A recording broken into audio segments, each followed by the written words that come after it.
চেষ্টা করেছিল। আপনাদের কটিয়াদীর সোনার সন্তান, সেও এই আন্দোলন এবং সংগ্রামে ফ্যাসিবাদ বিরোধী বাংলাদেশের মানুষের মুক্তির সংগ্রামে রক্ত দিয়েছে। আপনারা জানেন, একজন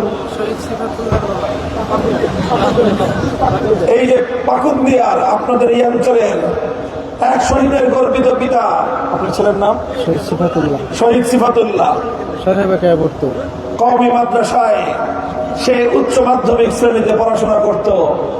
মাওনায় সে সংগ্রামে গিয়ে 5ই আগস্ট জীবন উৎসর্গ করেছে, শাহাদাতের সুনাপান করেছে। আমি বলতে চাই, এভাবেই এক সাগর রক্ত পেরিয়ে 2024 সালে 54 বছরের ফ্যাসিবাদ, 54 বছরের ভারতীয় আধিপত্যবাদের বিরুদ্ধে বাংলার আমার সন্তানেরা নতুন স্বাধীনতা ছিনিয়ে এনেছে।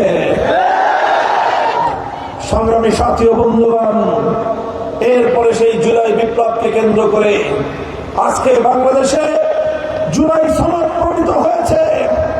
যেই জুলাই সনদে সেই 47 সালে দেশ বিভক্তির কথা বলা হয়েছে। 1947 সালে যে কারণে দেশ ভাগ হয়েছিল, 1947 সালে আমাদের পূর্বপুরুষরা যে কারণে দিল্লির আধিপত্য খর্ব করে আলাদা স্বাধীন মুসলিম জাতিসত্তার বিকাশের জন্য রাষ্ট্র গঠন করেছিল, বিগত 54 বছর পর্যন্ত সেই স্বপ্ন বাস্তবায়ন করার কোন পথ খোলা হয়নি। কিন্তু আজ জুলাই সনদ প্রণীত হয়েছে।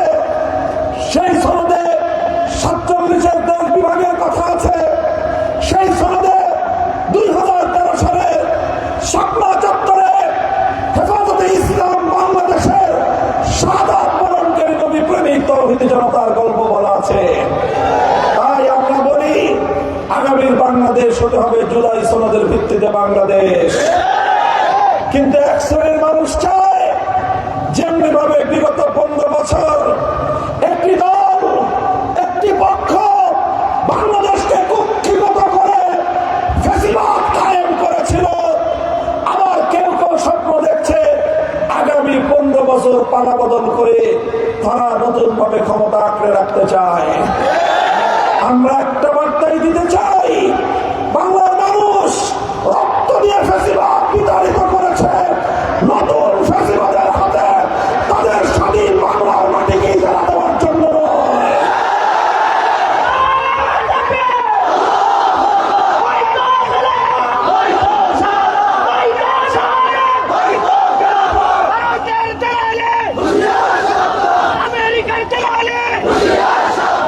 তাই আজ আমরা পরিষ্কার ভাষায় বলতে চাই, যারা বাংলাদেশের অন্য অন্য দলগুলোকে রাজনীতির হিস্সা দিতে চায় না, শুধুমাত্র একদলীয় রাজনৈতিক ব্যবস্থা বাস্তবায়নের মাধ্যমে তারা বাংলাদেশে নতুন করে ফ্যাসিবাদ তৈরি করবার চেষ্টা করছে।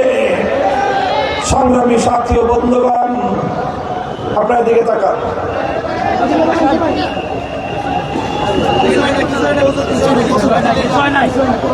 আপনারা দিকে মনোযোগ দেন। এই বাঁশি বাজাইতেছেন যারা, বাঁশিটা বন্ধ করার দিকে। সংগ্রামী সাথী ও বন্ধুগণ, আমরা পরিষ্কার ভাষায় বলতে চাই, বাংলাদেশের দেশপ্রেমিক ইসলামী সকল দল, রাজনৈতিক পক্ষসমূহ যারা বাংলাদেশকে ভালোবাসে, যারা বাংলাদেশকে ফ্যাসিবাদ মুক্ত দেখতে চায়, যারা বাংলাদেশের মানুষের বঞ্চনা এবং বিগত স্বৈরতন্ত্রের বিরুদ্ধে নতুন বন্দোবস্ত দেখতে চায়, যারা জুলাই সনদের ভিত্তিতে আগামীর বাংলাদেশ দেখতে চায়,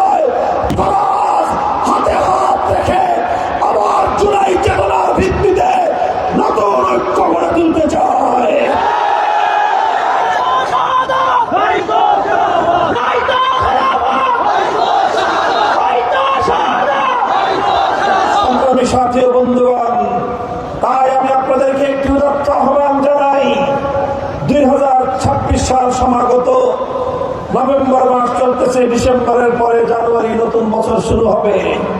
সেই বছরের শুরুতে ফেব্রুয়ারি মাসে নির্বাচন হবে। সেই নির্বাচন শুধু প্রতীকের নির্বাচন নয়, সেই নির্বাচন হবে জুলাই সনদ বাস্তবায়নের গণভোটেরও নির্বাচন। এই জুলাই সনদ বাস্তবায়ন করতে হবে, তাহলে ফ্যাসিবাদের পথ রুদ্ধ হবে। জুলাই সনদ বাস্তবায়ন হলে বাংলাদেশে একদলীয় শাসন কায়েম হওয়ার রাস্তা বন্ধ হয়ে যাবে ইনশাআল্লাহ। এই জন্য আমি আপনাদেরকে দল মতের ঊর্ধ্বে উঠে যারা বাংলাদেশকে ভালোবাসেন, যারা বাংলাদেশে ভিন দেশীয় আধিপত্যের বিরুদ্ধে লড়াই করতে চান, দেশপ্রেমী সকল নাগরিকদেরকে আমি উদাত্ত আহ্বান জানাতে চাই, সেই গণভোটে আপনারা হ্যাঁ বাক্সে ভোট দিবেন। গণভোটে হ্যাঁ বাক্সে ভোট দিবেন তো আপনারা?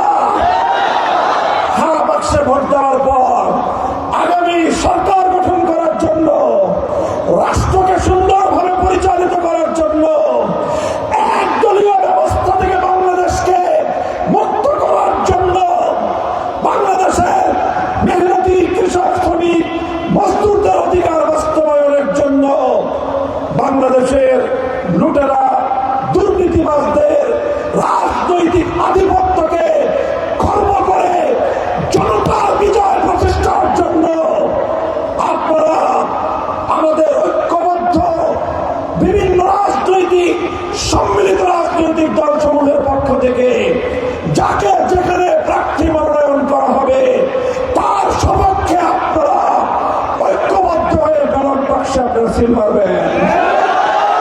আমি আপনাদেরকে বলতে চাই, কটিয়াদি পাকুন্দিয়ায় বাংলাদেশ খেলাফত মজলিস মেহনতি মানুষের প্রতীক এই রিক্সা।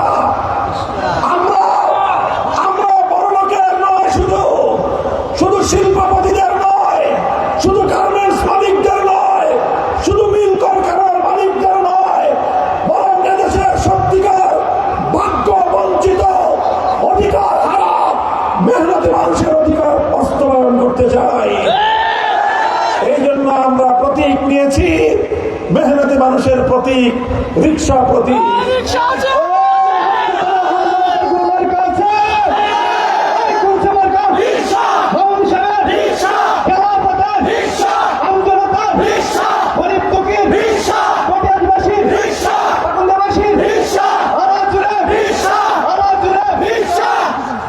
এই মেহনতি মানুষের প্রতীক বাংলাদেশ খেলাফত মজলিসের নির্বাচনী প্রতীক, জননন্দিত গণমানুষের প্রতীক রিক্সার প্রতীক।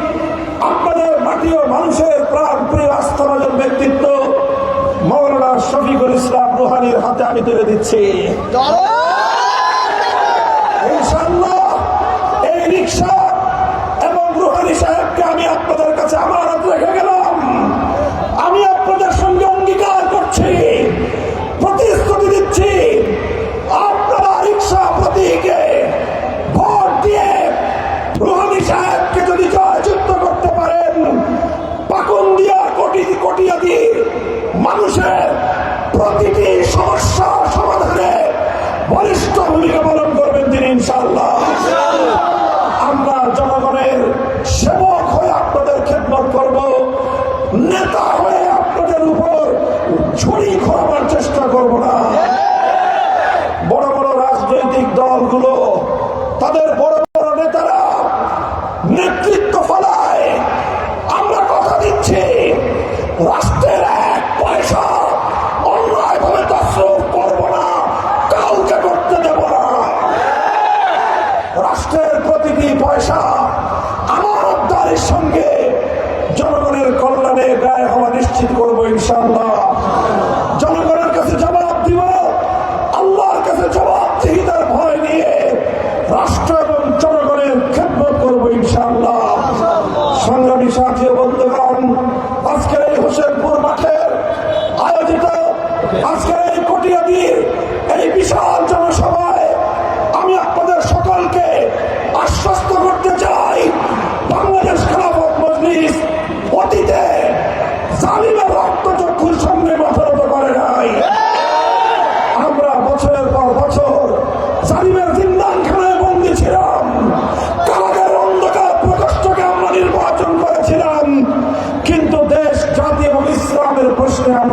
করি নাই। আগামীতেও ইনশাআল্লাহ যে কোনো মূল্যে দেশ, জাতি এবং ইসলামের স্বার্থ আমরা রক্ষা করব। সংখ্যালঘু হিন্দু, বৌদ্ধ, খ্রিস্টান ভাইদেরকে আমরা প্রতিশ্রুতি দিতে চাই। অনেকে আপনাদেরকে ভয় দেখায় এদেশে ইসলাম পন্থীরা ক্ষমতায় আসলে সংখ্যালঘুদের অধিকার হারা হয়ে যাবে। আমি বলতে চাই এটা সবচেয়ে বড় ধোঁকাবাজি এবং প্রতারণার কথা। দায়িত্ব নিয়ে বলতে চাই, ইসলামপন্থীরা বাংলার ক্ষমতার মসনদে আসীন হতে পারলে বাংলাদেশের 54 বছরে সংখ্যালঘুদেরকে যারা নির্যাতন করেছে, তাদের অধিকার যারা হরণ করেছে, পাই পাই করে তাদেরকে উদ্ধার করে দেওয়া হবে ইনশাআল্লাহ। বাংলাদেশের অতীতের ইতিহাস সংখ্যালঘুদেরকে নিয়ে রাজনীতি করার ইতিহাস। একদল মানুষ রাতের অন্ধকারে হিন্দুদেরকে ছোবল মারত,